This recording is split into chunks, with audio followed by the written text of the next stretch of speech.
Welcome everyone to the 6th episode of Let's Play Europa Barbarorum 2. This episode picks up basically at the end of the First Punic War, historically speaking, in terms of what I, as the Romans, own in land and what the Carthaginians own. Technically, a little bit behind. First Punic War ended via a peace treaty in 241, so I'm about 6 years behind, but that's not too big of a deal. I'm not going for historical perfection and accuracy. That would just be too hard to accomplish in a game. But basically what happened in the First Punic War was the Carthaginians own Lilybaeum here, and Messana and Syracuse were sort of free-ish city-states. And once the Romans had secured basically Italy, there was kind of a conflict going on between Syracuse and Messana. And the people in Messana asked the Romans for help against Syracuse, but there was kind of a deal that Rome would stay off of Sicily just to try and keep the peace between them and Carthage. Well, the Romans felt that they could handle Carthage and they had more to gain than they would lose otherwise. So they helped the people in Messana. Basically, the First Punic War was mostly a naval war. At the time, the Roman army on land was larger and better than anything Carthage had, but Carthage had a much, much, much better navy. Much more experienced, better ships. So initially, the Carthaginians just sort of avoided the Romans on land, but they used their navy to try and overpower. The Romans got defeated fairly early on, their navy did, but that basically sparked them into action to build a huge navy, like something like 100 ships in a matter of a couple months, and they were basically right back in the fight. And they ended up winning. And basically, this is kind of what it looked like at the end of the First Punic War. Even though Carthage had Corsica and Sardinia, and most of Sicily, the Romans strung together enough victories to basically take over all of Sicily and Corsica and Sardinia. And the Carthaginians accepted a peace treaty in 241, and that was kind of that for a while. As far as what happens next, for me, it's going to be invading Africa. Technically, in the Second Punic War, war sort of started over here on the eastern side of Spain. A lot of fighting happened there. The Second Punic War is when Hannibal invaded Italy and was causing problems. And then the Romans responded basically by sending an army down here by Carthage, and that pulled Hannibal back down. And he got defeated at the Battle of Zama, like kind of right down here, northern Africa. And at the end of the Second Punic War, the Romans had control of a pretty good portion of Spain. There were still like these guys up here that had a decent amount of control of the north and western side. But after the Second Punic War, Carthage was severely reduced to not a whole lot.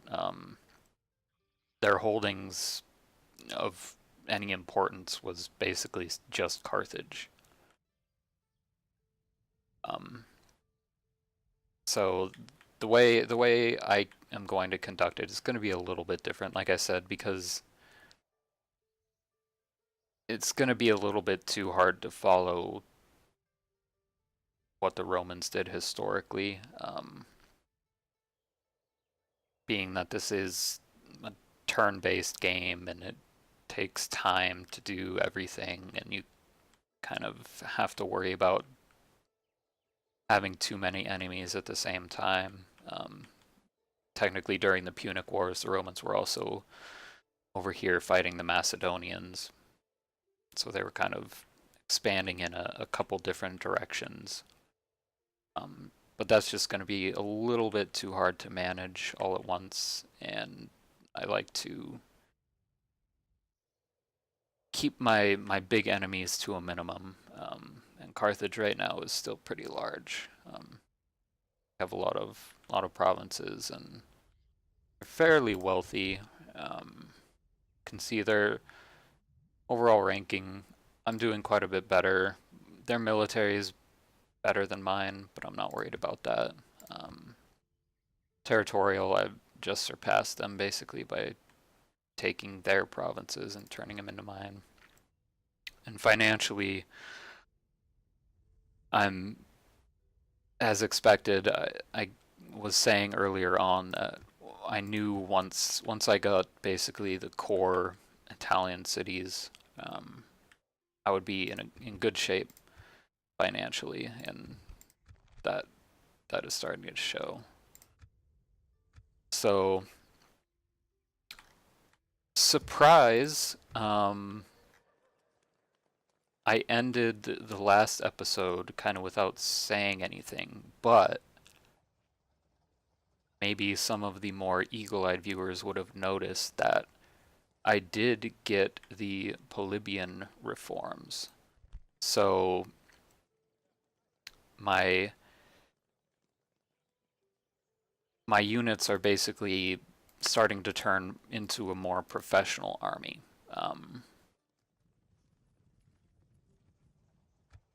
That's something that one of the reasons why Carthage was during the Second Punic War was successful in Italy was the Italian troops were still very much a non-professional army.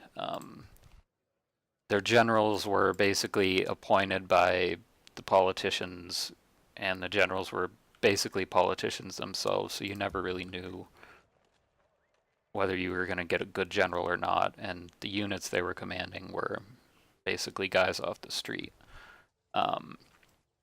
But over time, the more that the Romans fought, the more that their military system turned into a professional system where they, you would, as a legionnaire, you would sign up to serve basically for 20 years of your life to stay in the military. And, they had good training, standardized weapons and armor, and over time the generals got better as well. But like I said, during the second Punic War, they couldn't defeat Hannibal. And kind of one of the keys about how the Romans were able to defeat the Carthaginians, Carthage was very much a mercantile empire. Their empire was kind of built off of trade across the Mediterranean. They were the dominant kind of trading power in the Mediterranean for a while, at least until the Romans defeated them. But they didn't have an army of their own. They relied a lot on mercenaries. And the thing about mercenaries is, while they tend to be experienced fighters, basically You sell your skill and ability because you're good at killing people. You sell that to people who need you to kill other people, and that's great. But if your mercenaries die, they become harder and harder to replace. Where the Romans had a very large population to draw from, and even though the Romans over their history lost many, many battles, they were by no means like Alexander, who didn't have problems winning battles. The Romans lost a lot of battles, a lot of different ways, for a lot of different reasons. But the one thing they could always do was recruit more troops. They just had such a big population.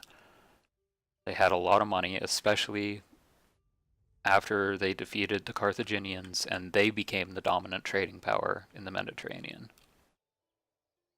So right now, it's nice that I got the reforms, but as you can see, it's gonna be a little while before I can start recruiting some of the more base units again. Not so much in Rome. It's like 4 turns, which isn't bad. But in some of these other core Italian cities here, 33 turns. That's a pretty long time to basically not be able to recruit my core guys. Now I could get some of these really weak skirmisher type guys, but it looks like there might be some other units. These guys are like kind of the cream of the cream of infantry that I will ever be able to get. Very expensive, very high upkeep though. But basically right now I'm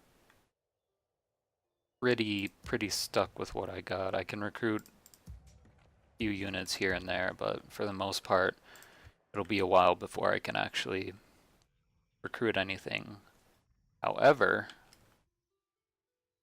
I do have some pretty sizable armies already.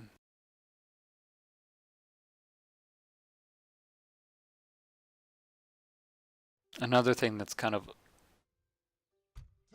I'm not that big of a fan of is you can see that I still have all these old units, but I can't retrain them to be the next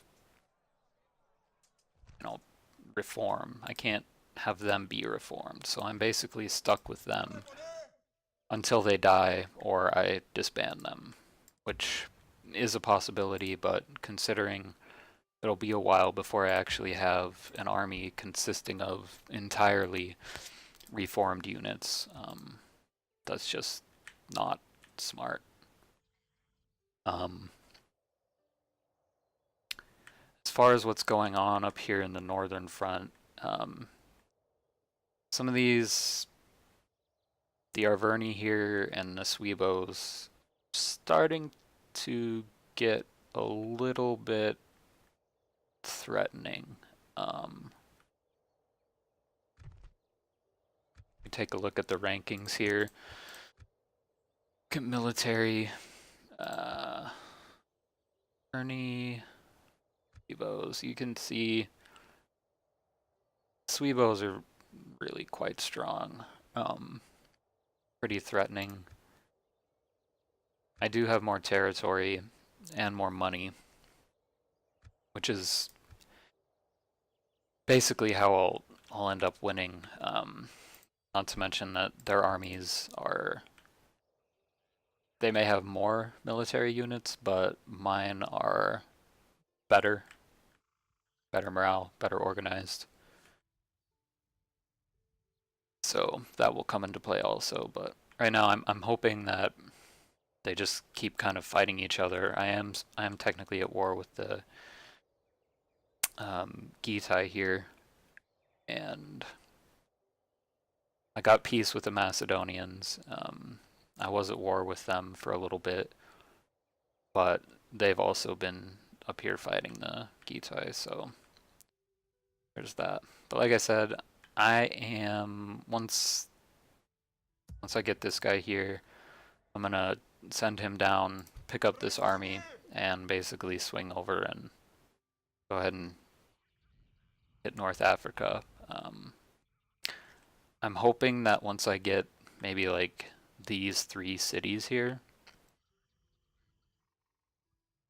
Carthage will be severely weakened, even though they have a lot of large settlements.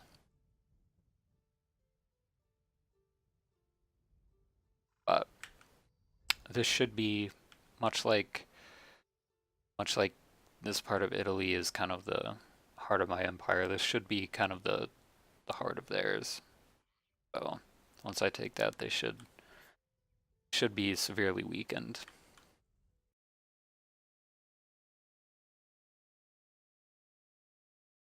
I could go for Africa. I could basically could go for this city first. Bosham, I'm not sure how to say that, but I could do that. But I think for the purposes of making it easier down the road, I just need to take these cities out first, because I think they're better, they're more important economically, they're not nearly as far away from me. One of the things this game does is kind of making it more difficult to expand later on.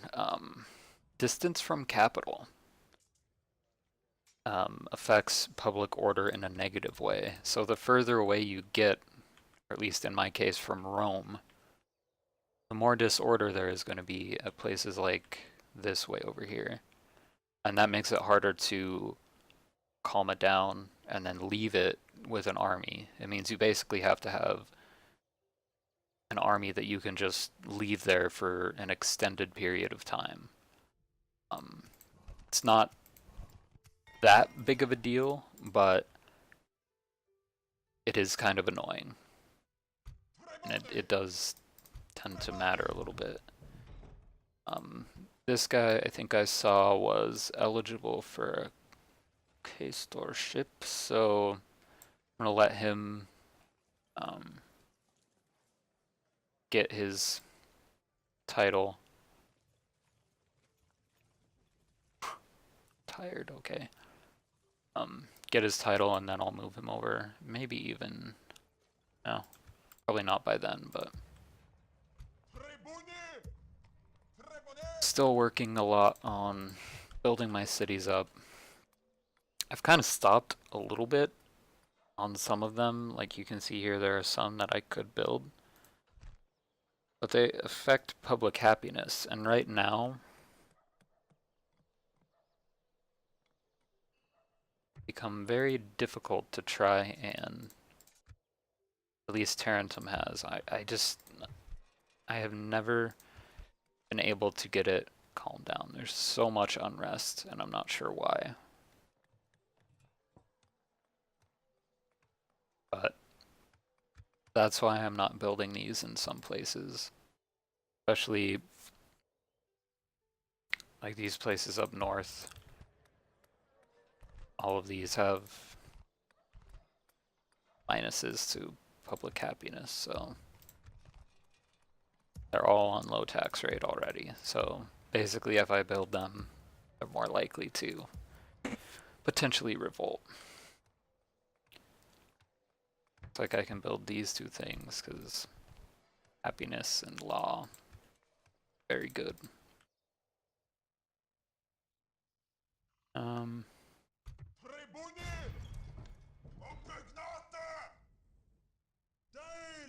Now, unlike in real life, I currently have no navy almost. I have, I think, just this boat.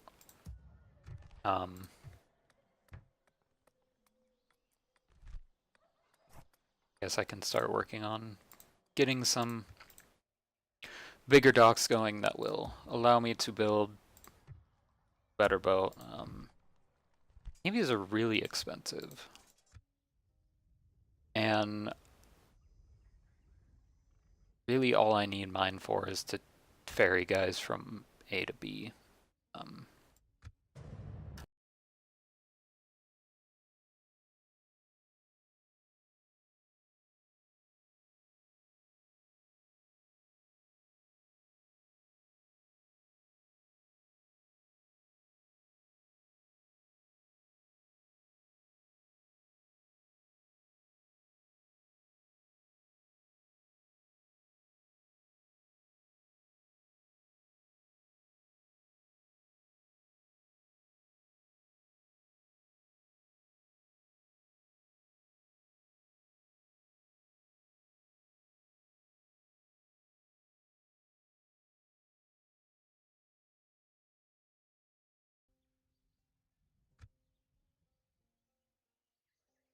One thing I do have going for me, even though I'm not following...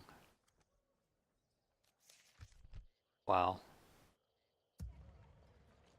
Guy just got assassinated.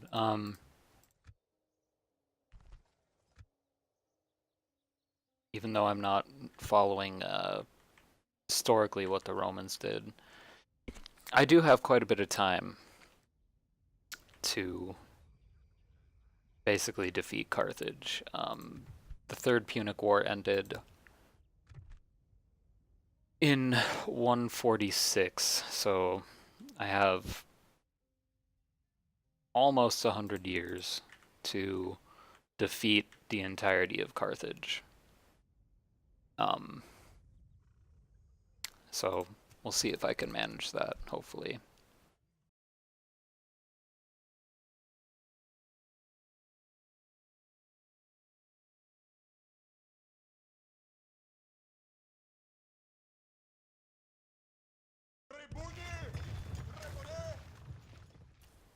Alright, so here we go, landing in North Africa.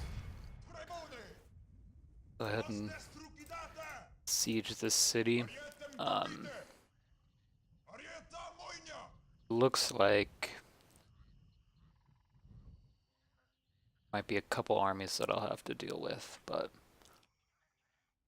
if I can get that city, it should go fairly easily.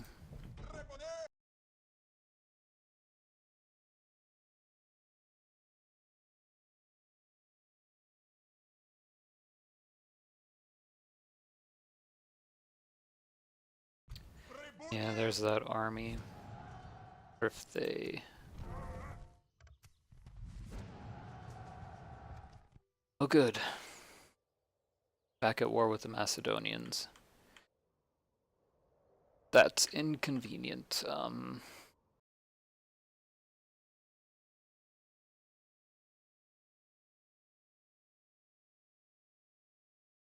Okay, so back to the task at hand. Should be easy. This army, the large army isn't able to reinforce them, so just gonna auto-resolve that, take the city.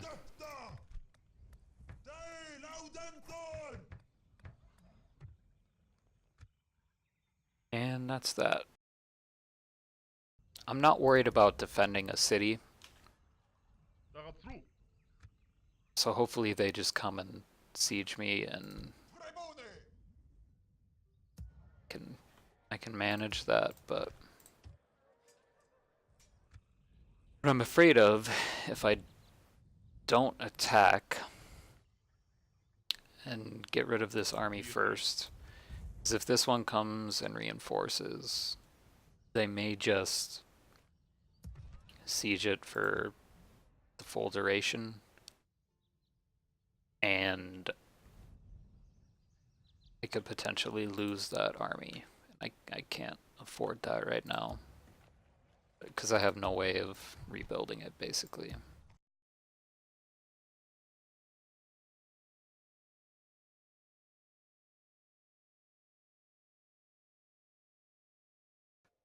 Hoping that the Macedonians are too tied up elsewhere to really be much of a threat to me. They have, like, they're still dealing with the Gitai. They had just declared war. They're at war with quite a few people, including Carthage.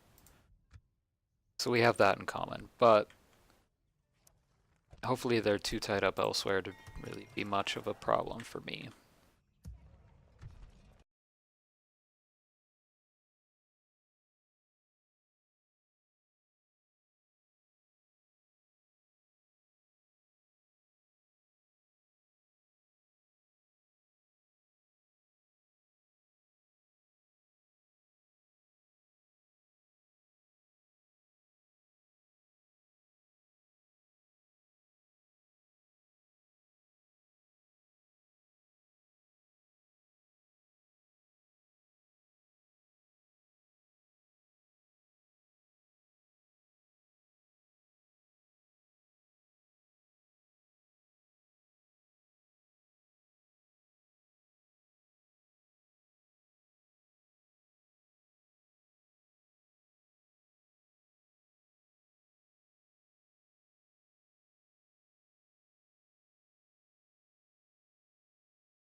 Guess while I'm here,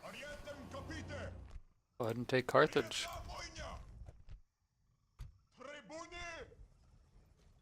This guy got Vanquisher of Carthaginians, so potentially he will be eligible for a triumph if I keep winning.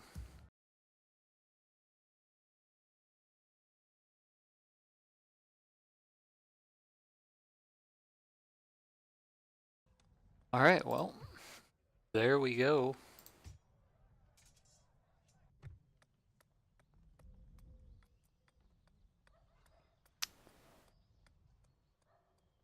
Carthage has been taken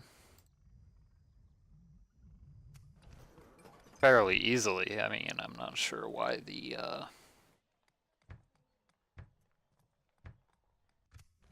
real Romans struggled for so long, but kidding.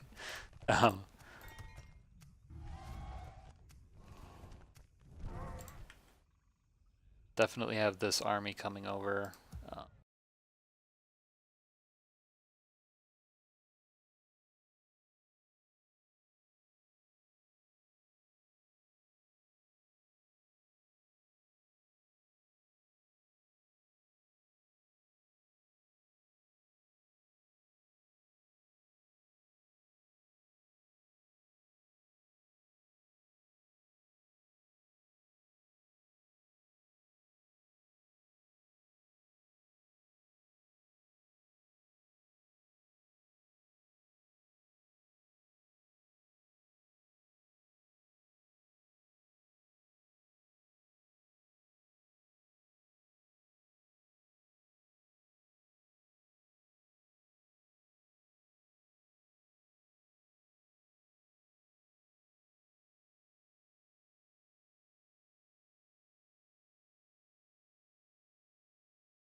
Okay, so what I have to do here,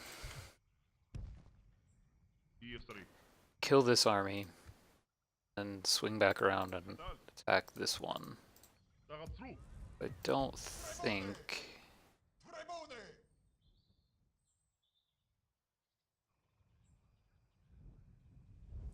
guess technically...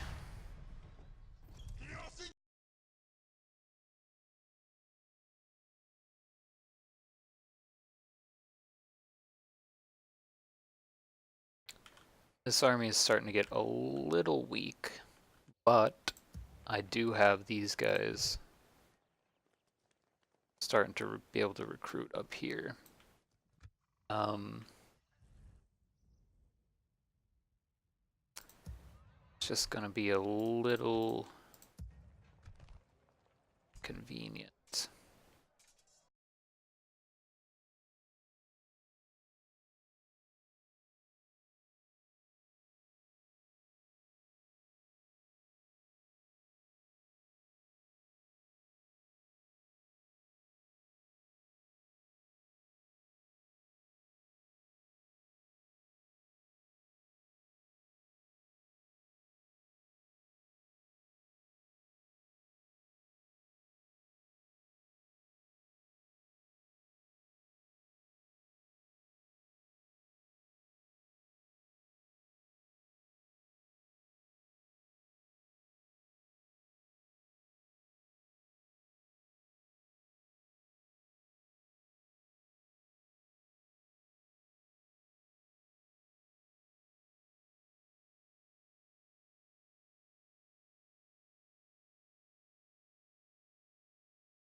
Now, I do still have this army sitting up here, which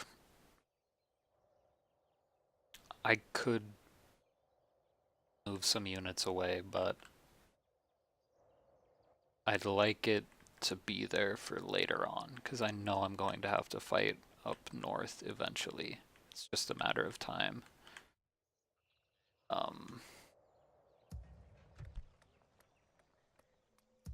So I'll keep that for later on.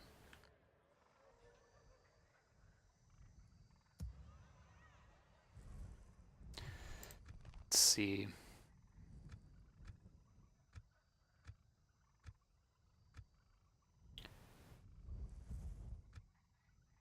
So interestingly, even though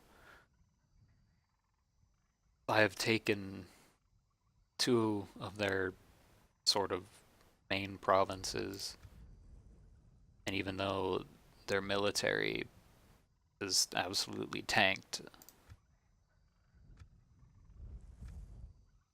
I guess it must be their production that's gone up so much. Why it's giving them such a nice score, but as long as their military score is down, that means I can still win.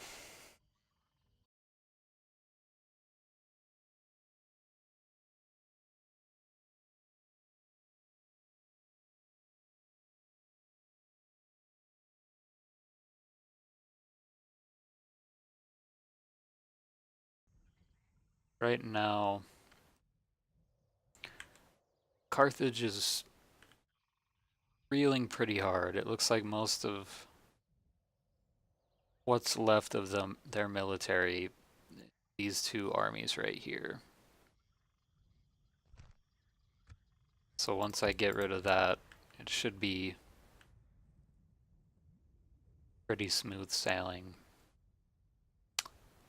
Kind of annoyingly, they have a lot of territory that I have to cover. Get everything back. Right now, I'm poor. Upset because I lost this city that I have to now go and take back. It's going to be annoying. But I do have foothold on North Africa, which I don't plan on giving up anytime soon. Looking ahead though, right now, these barbarian factions are fighting each other, which is great. Because they're not bothering me while I'm fighting Carthage. I'm worried about the Macedonians. I think once they finish off the Gitai, which I think they will,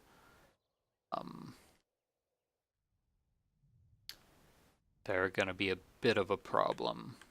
They're real close. We'll see what happens, but I think for now that's going to do it in this episode. I'll maybe look at doing another fast forward episode just to try and get through some of the grind that you kind of have to do. There tends to be just a lot of turn ending in this game overall. That's kind of what it is, but I need money. I need all these buildings to finish, so probably do quite a bit of fast forwarding. I'll look at kind of moving south. I think I would like to get these couple provinces down here before I start pushing west. And obviously, I think I'll be recruiting forces in Rome that I'll just use to go and take that. Sardinia back. But other than that, see you guys in the next one.